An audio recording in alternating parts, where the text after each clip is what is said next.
안녕하세요. 로맨티스트의 신동희 변호사. 김장천 변호사입니다. 오늘은 좀 무거운 얘기를 하게 됐네요. 네네. 최근에 제가 그 표예림 씨 관련된 기사를 보고 한동안 멍하니 있었던 기억이 있어요. 네네네. 네.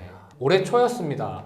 제가 더글로리라는 드라마를 보고 또 그 더글로리라는 드라마의 이슈와 함께 현실판 더글로리라는 명칭으로 시사 프로나 이제 보도 그랬었죠. 프로에 많이 언급되셨던 표예림 씨를 기억하시는 분들이 많을 거예요. 12년간 학교 폭력을 당했다고 막 그렇게 보도가 됐던 것 같아요. 네. 그 당시만 해도 저 또한 그런 기사나 시사 프로그램들을 보면서 표예림 씨의 이 사건에 대해서 관심을 굉장히 많이 가졌던 것 같은데 이제 시간이 흐르면서 그 사건이 어떻게 진행되는지에 대해서 점점 관심이 좀 옅어졌던 것이 사실인 것 같아요. 그렇죠. 그렇게 시간이 흐른 뒤에 다시 이렇게 언론을 통해서 표예림 씨의 소식을 접하게 되었는데 그 소식이 너무나 안타까운 소식이어서 사실 한동안 좀 멍한 기분을 지울 수가 없었던 것 같습니다. 너무 안타깝습니다. 그죠? 학교 폭력의 피해로부터 이제 벗어나서 다시금 이제 정상적인 삶을 살고자 몸부림치셨던 네네네. 표예림 씨가 이제 최근에 소식을 접해보니 또 다른 송사를 겪고 있었고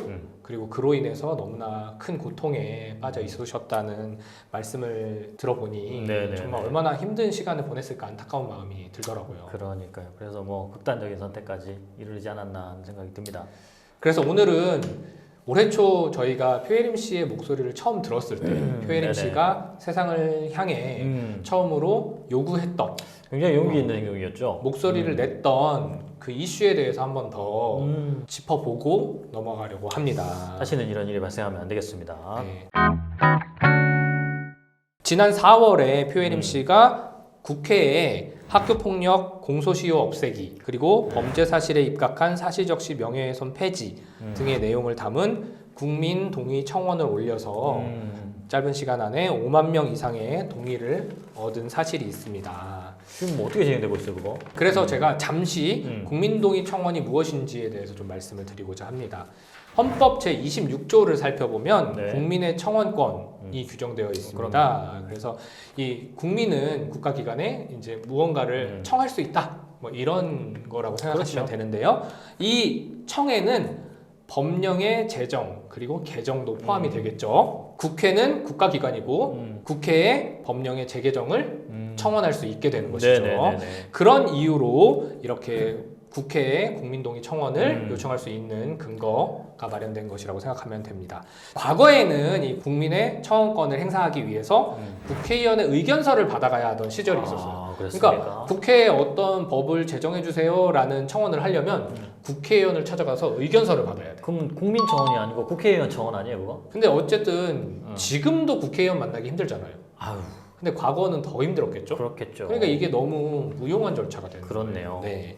지금은 이제 온라인 청원으로 바뀌고 국회의원의 의견서도 필요 없고 대신 이제 국민 일정 인원의 동의가 있으면 이제 청원이 가능하게 이제 개정이 되었고요. 지금은 국민 5만 명 이상이 동의하면 이제 청원으로 인정되는. 그러면 청원으로 성립을 했어요. 5만 명 이상이 동의를 했다. 네네. 그럼 다음은 어떻게 되는 것인가? 예. 자, 이게 법령이 개정되려면 어떤 절차를 거쳐야 하냐면요.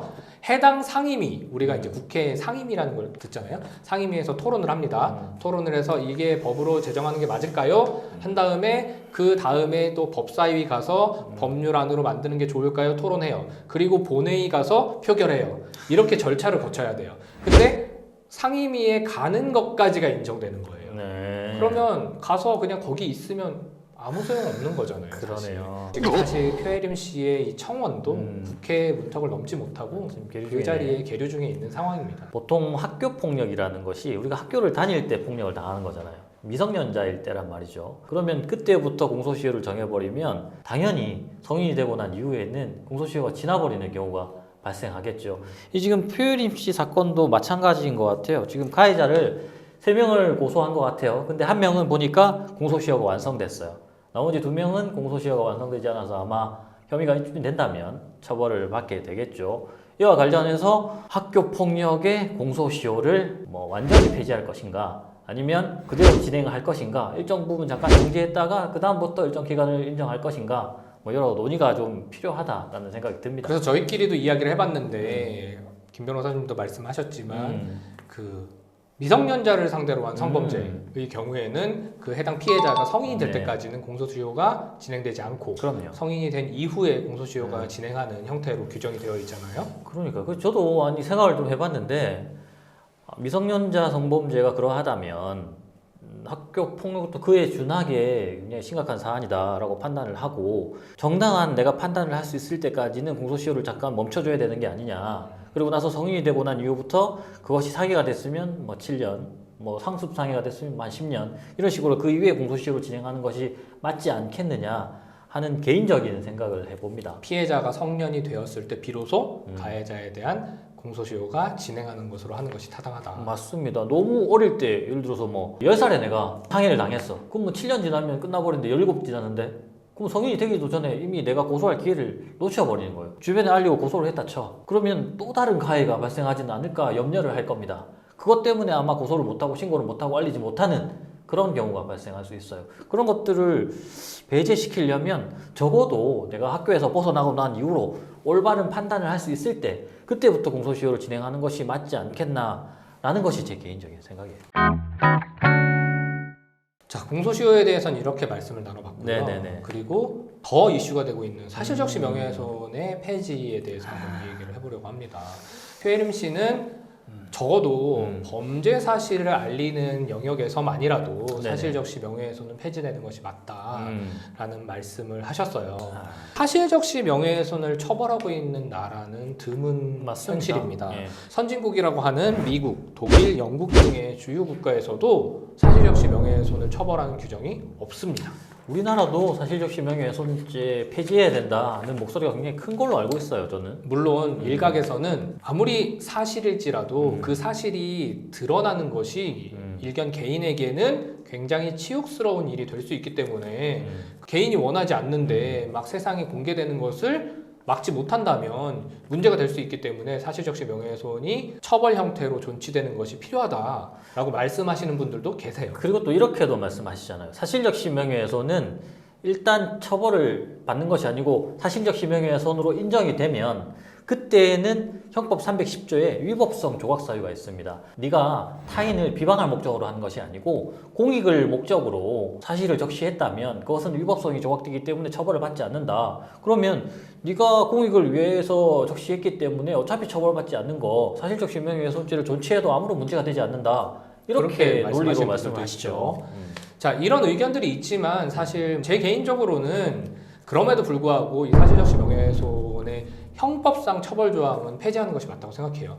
지금 이 여론의 다른 쪽에서는 사실일지라도 공표되어서 누군가에게 피해가 될 수 있다라는 이유를 들어서 반대하고 있는 분들이 계시잖아요. 네네. 그 부분은 저는 민사소송으로 해결하는 것이 맞다라는 생각이에요. 사실이 드러나서 피해를 입었다라고 한다면 그 사실을 드러낸 사람에게 민사소송을 제기해서 내가 이만큼의 피해를 입었으니 그 손해를 배상해라 라는 민사소송으로 가는 것이 타당하다고 생각하고요. 그 손해 액수를 스스로 입증하여서 그 그렇죠. 손해를 금전적으로 배상받는 것이 타당하지 국가가 나서서 그 사실을 드러낸 사람을 처벌하는 형태로 가서는 안 된다고 생각합니다. 저도 뭐 전적으로 동의하고 사실 지금 사실적시 명예훼손으로 처벌받는 경우도 극히 예외적입니다. 막 처벌받더라도 얼마 처벌받지 않고요, 그죠? 실무적으로 저희가 사건을 해보면 사실적시 명예훼손으로 만약에 실제 고소가 들어가서 수사가 진행되면 수사기관 입장에서도 확실히 사실적시 명예훼손인 경우에는 공연성이나 전파 가능성이라든지 이런 것을 부정해서 뭐 혐의 없음 처분을 하는 경우도 많고 그리고 실질적으로 그런 것들이 인정되어서 재판 단계로 간다고 하더라도 벌금을 최소한으로 선고하고 최근에 벌금의 집행유예가 이제 선고가 되잖아요. 네네. 과거에는 집행유예는 이제 자유형, 실형에 대한 집행유예만 있었는데 지금은 이제 벌금도 집행유예 선고가 가능합니다. 그런데 이 사실적시 명예훼손에 벌금형이 선고될 때, 뭐 벌금 50만 원 정도 선고가 되거든요. 이 50만 원마저도 집행유예로 선고하는 경우들이 많아요. 그러니까 사실상 무의미하다. 네, 그러니까 수사기관이나 법원 입장에서도 음. 사실적시 명예훼손으로 처벌하는 건 좀 그렇다라고 생각하는 기조가 아닐까, 저는 그런 생각이 들더라고요. 범죄 행위를 내가 폭로하는 것이다 라고 하면 형법상 공익을 위한 목적이기 때문에 위법성이 조각될 수 있다라고 했잖아요. 하지만 그 과정이 쉽지 않습니다. 그마저도 현실적으로 들어가면 기소가 됐다는 사안은 공익 인정 가능성을 조금 낮아요. 그래서 이거는 내가 현실적으로 이 타인을 비방할 것이 아니고 공익을 위한 목적으로 했으니까 처벌받지 않는 거 아니냐, 이렇게 생각하는 것과 현실에서 내가 재판에 들어가 보면 그 인정되는 비율이 좀 다릅니다. 그러니까 공익성 판단으로 갈 것이 아니라 그렇죠. 그냥 아예 구성요건 해당성 그렇죠. 자체가 없게, 그러니까 아예 죄가 안 되는 처음부터. 그렇죠. 오늘은 좀 무거운 소식을 접하고 네네. 저희도 참 생각해 볼 것이 많은 시간이었습니다. 그래서 네. 이 소식을 접하고 무거운 마음을 가지고 네네네. 거기서 그냥 우리도 우울하고 뭐 힘들고 해서 끝나는 것이 아니라 그 표혜림 씨가 원했던 화두를 던졌던 것이 거기서 멈추지 않고 네. 그것이 계속해서 논의되어서 좀 올바른 방향으로 진행되었으면 하는 마음에서 저희가 이번 영상을 촬영하게 됐습니다. 나중에 어떻게 진행되는지 끝까지 챙겨서 법이 개정되었는지 뭐 이런 것까지 저희가 확인을 해드리면 더 좋을 것 같다는 생각이 듭니다. 오늘은 여기까지 말씀 나누도록 하겠습니다. 삼가 고인의 명복을 빕니다.